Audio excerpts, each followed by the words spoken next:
Kalau sekarang orang menilai Paytrend belum berproses, ya wayahnya aja. Anda yang dinilai juga jangan marah, orang lagi berproses, mau diapain? Tapi tatkala proses itu udah selesai, penilaian orang kan berubah.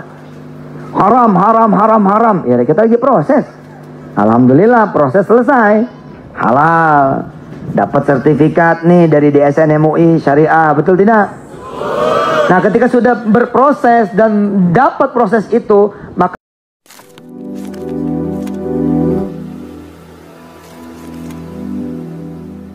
Assalamualaikum warahmatullahi wabarakatuh. Welcome back to my channel Letek TV. Ya teman-teman, seperti yang teman-teman lihat di video sebelumnya, saya menjelaskan tentang open bidding ya gedung Paytrend.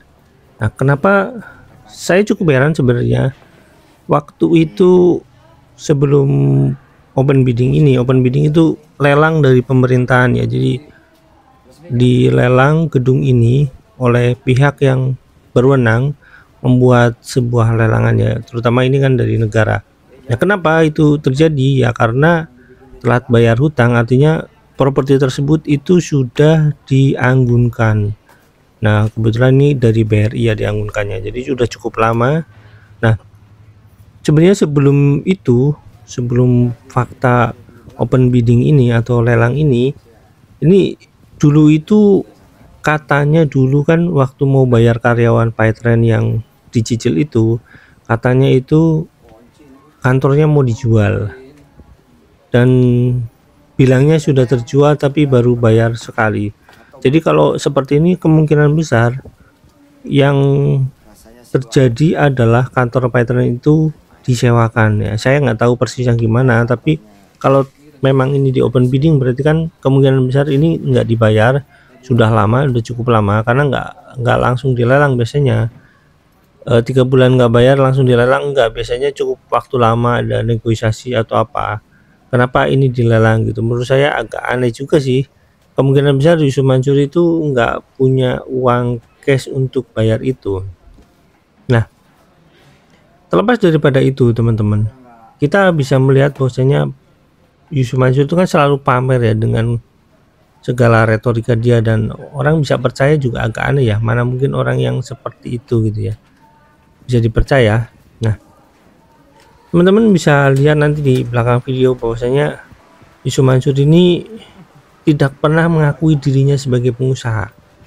Dia selalu mengakui dirinya sebagai seorang ustadz ya, katanya seperti itu. Nah tapi ustadz yang berdagang agak aneh juga sebenarnya, ada kayak gitu. Sebenarnya nggak ada masalah mau jadi ustadz, mau jadi pedagang, atau ustadz yang sedang berdagang, nggak ada masalah. Tapi sebenarnya kalau kita lihat terus ke belakang dengan video-video yang saya bikin itu sebenarnya lebih mirip apa ya, orang yang sedang cosplay ustadz ya. Orang yang sedang cosplay ustadz itu memanfaatkan umat untuk ceruk kepentingan dia, seperti itu, bukan sedang ustadz yang sedang berdagang.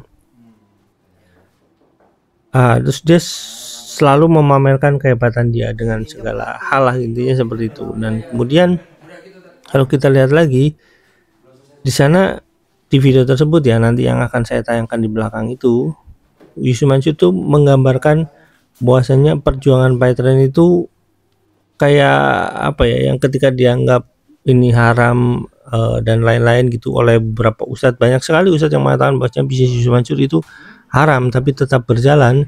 Ya saya nggak tahu ini pendukungnya bagaimana, tapi pada saat itu mungkin banyak orang yang nggak paham ya, atau banyak orang-orang MLM yang ikut terlibat di dalamnya sehingga jadi multi tafsir oleh masyarakat dan ada yang ikut juga, padahal itu yang jelas haram gitu ya.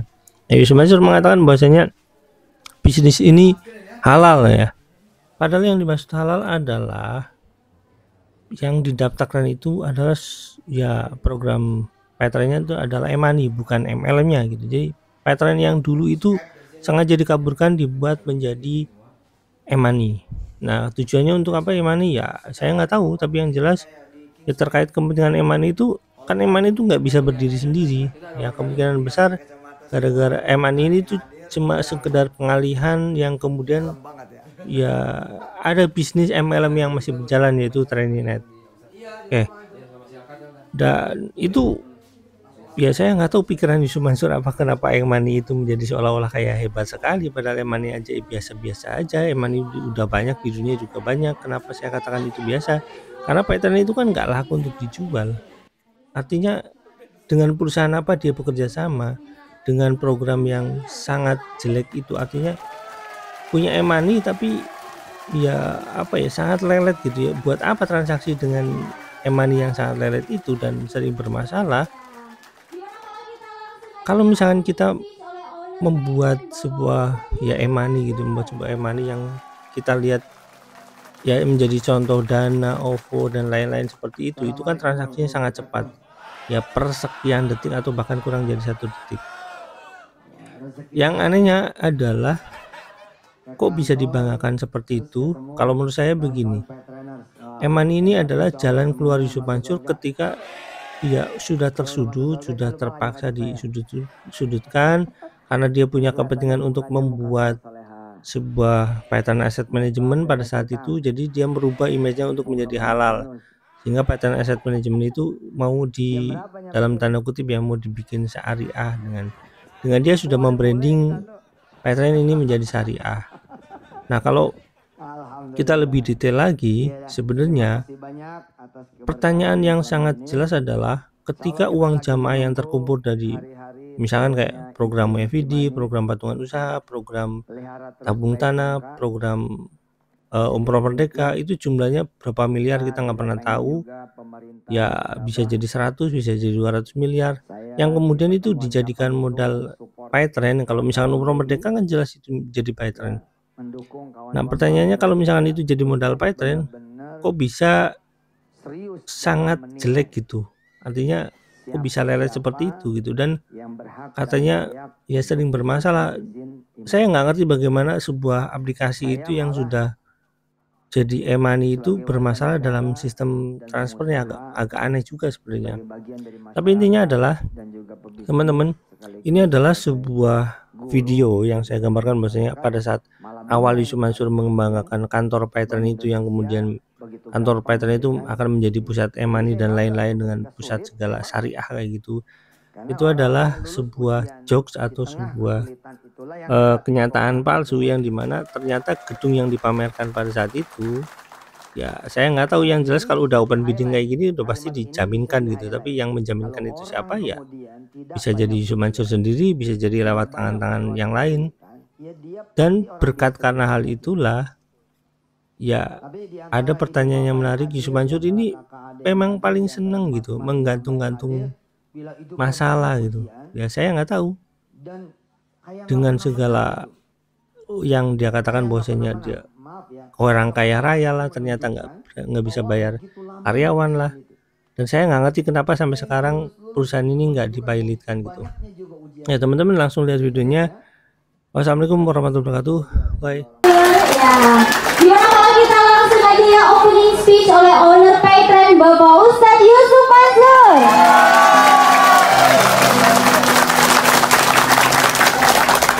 Assalamualaikum warahmatullahi wabarakatuh.